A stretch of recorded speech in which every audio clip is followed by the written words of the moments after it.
For myself, what got me into what I'm going to share with you today was really very impractical building. So I'm going to start with a video that kind of represents the sort of stuff that are my favorite things to build. And this, what you're about to see here is it's a flamethrower made from a leaf blower, some 3D printed parts, and a blowtorch. Everything came from hardware sales, pretty much.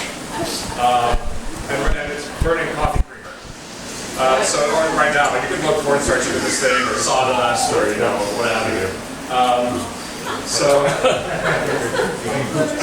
it's no stretch to say that this is what got me into all sorts of other stuff. Was chasing down these sorts of wild ideas, and there's like that. So let me mess with my technology for a minute here. Okay. There we go. Okay. So I'm going to kind of walk through how this design, and then this is an out-of-date picture. I need to update this. So let's just put this over this for now. This is where things are at, or pretty close to where they're at currently. I'm going to share the story of how a partial hand prosthesis went from this state as far as its initial prototype to where it is today, and basically how spaces like this one, or similar to this, all over the country and now all over the world, have played a pivotal role in making that possible. It starts back with me in high school, building crazy things. This is me and my best friend. He and I still live here in Bellingham. That's us when we were building medieval armor and whacking each other with pieces of wood because we were irresponsible and foolish. I specified to young people, irresponsible and foolish. Don't do this because it's not very safe. So that's what we were up to back then. Yeah. This is us present day. Not a lot's changed. And of course, when it snows, we had to build a giant snow troll and do all sorts of fun things with it. I think we had more fun with that thing than the kids did that were with us, but obviously didn't want to be in the picture with a couple of weirdos. So at one point, when I was creating various special effects props and things, I was contacted by somebody that wanted to commission me to make something that didn't work. It ended up being a failed design. They asked me to make a mandible mask for them.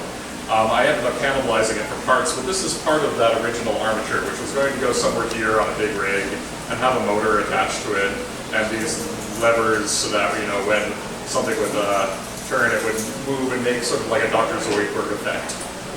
But when I was building this, and I emailed the guy back and just said that, hey, I don't have the tools to do this right now. My tool set was pretty limited when I approached this project. I realized that what I had here looked a lot like a finger. And so I thought it would be fun to build a giant prop hand that was mechanical and very Edward Scissors-like. And so that's what I ended up building, was this hand that you see in the photograph here. I decided to put it onto YouTube, just myself wiggling the fingers in front of a curtain. Yeah, it's appropriate. YouTube's an appropriate place for that sort of weird stuff. But what happened after that was very surprising to me was I got an email. And the email was just very short, as you can see, and it had a picture attached to it, which was a man's hand with some fingers. So the email was from a carpenter over in South Africa by the name of Rich. He had amputated some fingers in a table saw accident. And he was trying to build his own device because he had no insurance, being self-employed, and in South Africa, where it was the price to get the finger replacements that were on the market where we are was expensive. For them to import them, pay tax, all those things. He was looking at about the equivalent of $4,000 or $5,000 US per finger. So we did, so I got that email, thought it was an interesting project. So we started collaborating from our garages. We would send photos and videos like this one to each other as we would get between each stage. We were using a lot of things like a vector set because we needed components where we knew we were dealing with the same dimensions. Because we thought it was hard with such a custom project, to get good measurements. At one point, he took a casting of his hand, and he made a casting for me and shipped that to me so that I could have a copy of his hand in my workshop. So those are the sorts of strategies that we employed. Eventually we got to this point that you see here where we had just a single finger so that he could operate the trigger on his drill, that sort of thing. And he was using it to pick up toothpicks, so it had a pretty fine amount of dexterity. That was then seen by, because we were sharing photos online as we were going, updating with the progress of the project. that was seen by a lady whose son was born without any fingers on one of his hands. And she said, she basically sent us an email saying, hey, my little guy can do almost all things, but it might be neat to see if we experiment with a device that had 5 fingers. And I see that you built one. So she kind of posed a challenge to us, could we now take what you've done and expand upon it? So, again, just using the tools that he and I were familiar with at that time, which was shop prep, drill press, milling machine, more standard manufacturing tools. We came up with this initial design. We didn't have a thumb yet, so it's pretty limited in its function. But Liam, being a very determined person, and he's still one of the people that's the best at using these, because he really likes using them and puts a lot of time into practicing it. And he showed us that he could pick up the ball and various other things. So we thought, okay, this has utility, but there was a problem, which was that he was going to outgrow it extremely quickly. As fast as kids outgrow a pair of shoes, he was going to outgrow this. And the amount of time that it took Richard and I to build this first one was a lot for 2 people. So at that point, somebody at my day job at Premier Graphics at the time, here in Bellingham, suggested that I look into 3D printing because she knew somebody that was involved in that. And so when I read up on it, as probably a lot of people in here that are familiar with the technology will attest to, it's a great way that once you have a design, you can scale it to all sorts of different sizes. So this could be a way to keep up with him as he grew. So we talked MakerBot into sending us a couple of their printers for free, which they were very generous and willing to do. And then I used open source software. I used OpenSCAD as my first design program, and tutorials online on how to use that software to educate, learn how to make a basic design. And so we came up with this first printable hand, which Liam then immediately started to experiment with. Because he was our test pilot, he would basically do it, and then his parents would tell us, okay, I was able to do this, and this with it. But being just 2 people, we really knew that there was only so much that we could do to carry this design forward as just 2 individuals. So our thought was to kick this out onto the internet. So we put it on Thingiverse, put it up there with a public domain license, and basically asked, if there were others that might be willing to improve upon this design. That began happening in just an organic sort of state. It was really fun to dig into this because I didn't know that there was such a thing as a maker movement. Before when I was just creating my art, I didn't know that there were all these other people out there that were tinkering with things and willing to jump on board and help with something. So, as soon as it was out on Thingiverse, people started making modified versions, creating just different components. But then eventually along came this fellow who's a college professor in New York with a background in open source software, and he had the idea of, hey, why don't we create a map where people with printers that want to print devices can link up to people that are seeking a device, and then somebody can print components and ship it somewhere else. So, so that's some people that started popping on, putting themselves on the map. Then as of May, this has grown pretty rapidly, so there's a lot of interest around the world. So this is where we're at as of May, you can see it's filling up. But something else that was really compelling that started to happen was that we had device users and their family members joining as well, and starting to drive the process of innovation. So R&D started to happen online, and basically, some people were doing it in makerspaces, some people in their garage, sometimes it was a university or high school or middle school environment. But then, I like to picture Peter and Peregrine here because Peter is the father on the left. Peregrine was born without fingers on his left hand. And they together started experimenting with this design and making their own version of it. Because Peregrine was really our first adult user of one of the devices. So he put it under a lot more stress.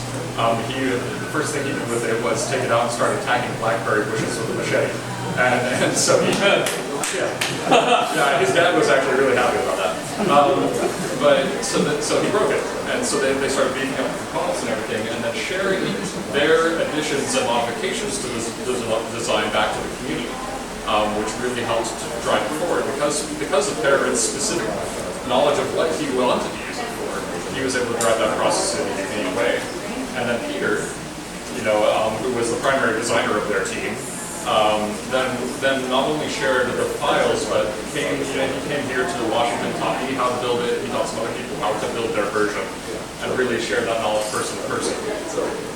And this started to become not just an electronic form of communication and collaboration and R&D, but then it started to also bleed over into the person-to-person environment. So then, this is Ben, he and his mom Heather, they lived in Washington State over in eastern Washington. So he and his mom learned how to build a derivative version of Peter and Barrett's device. And then they in turn went and taught other families. And then those families started contributing ideas and suggestions for design changes to the community. And that process continued. Peter, along with myself, Jen, my wife Jen was here, and some other members of NABLE, then started going to visit people in more formalized environments. This is at Johns Hopkins in Baltimore. The man in the scrubs is Dr. Albert G., who's a trauma surgeon who specializes in prosthetic limbs for upper extremity. He does robotic prosthetics. He took an interest in these hands. I love Jen captured this expression on his face. What was it that he said? He said, "Shut the front door," when he held on these, because he was blown away to see that something had been brought in from outside of the medical community that although it's a limited function device, it doesn't do anything near what these devices do. It represented an option between nothing and things that are sometimes inaccessible. So much so that he was willing to host a conference on this, bring in the medical professionals. So now that we're starting to see something that started with, within garages and kind of homespun areas, finding its way to interest within the mainstream medical community. And then, at this event, though, that person-to-person still happened, and they turned part of the Johns Hopkins Conference Center into a meeting space for a day, so that Luke, he's another device user that knows how to build hands, so he was running around and teaching people. Peter was there, Luke and his dad Greg, so we started, and there's John Wong, another one of our community members, teaching other families who could then go on to teach other interested parties that if they knew them in their areas. This also started finding its way into educational spaces, and both traditional and non-traditional. I'd say that scouting is an educational space that where people learn a lot outside of the school environment. But Maria, who's a scout leader, kind of at the center of the picture there, she got on board and decided to have her scouts over in Maryland get involved with creating these and learning how to engage in making, using this as a service project, because scouts are all about that. And so the community shipped them a bunch of printed hands, and then they learned how to assemble. So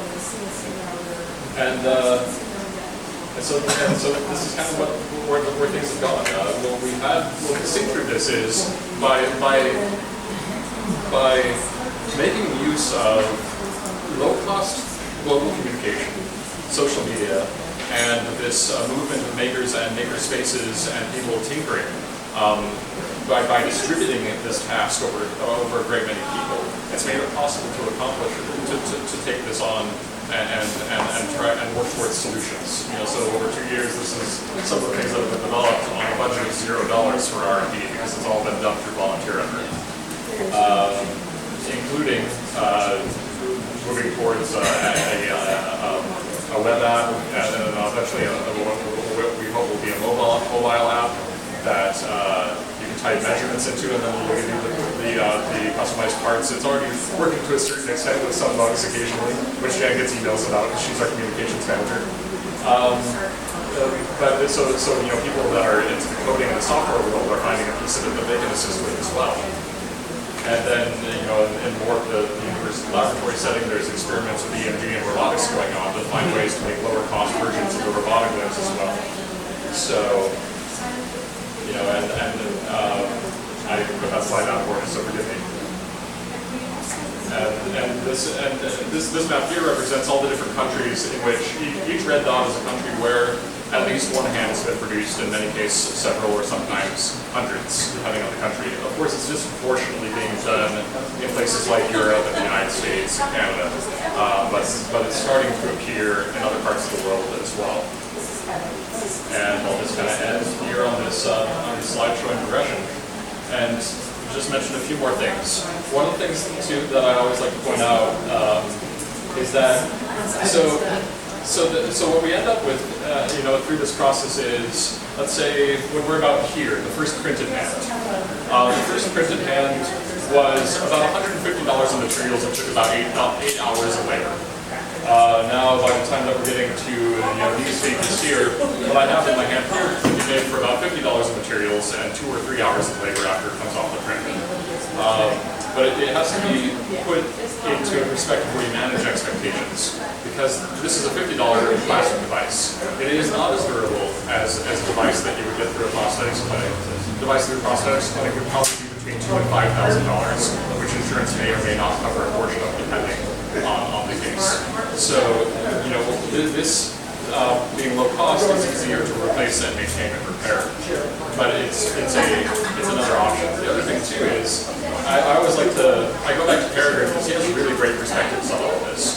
Peregrine was the first person to tell me when I met him about his perspective on the hand that, Peregrine, he doesn't think of it as a hand as a tool, it's a screwdriver, it's a hammer.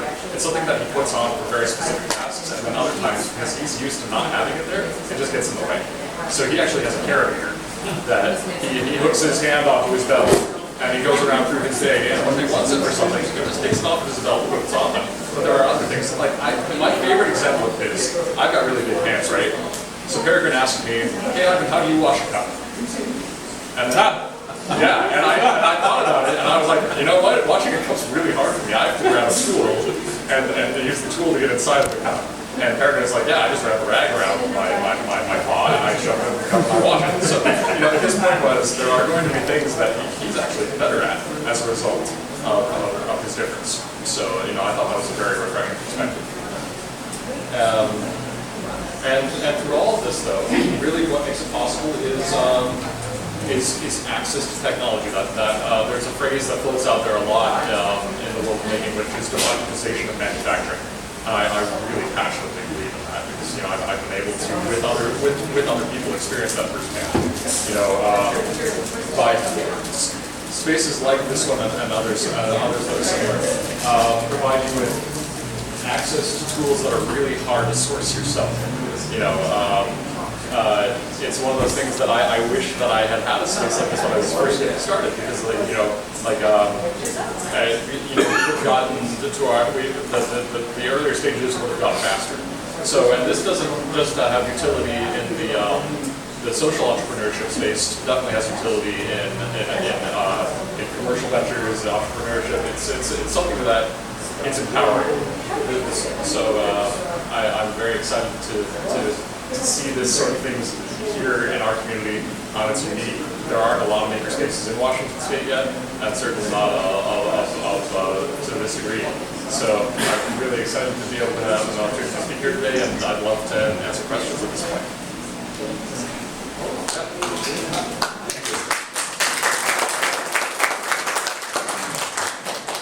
I just want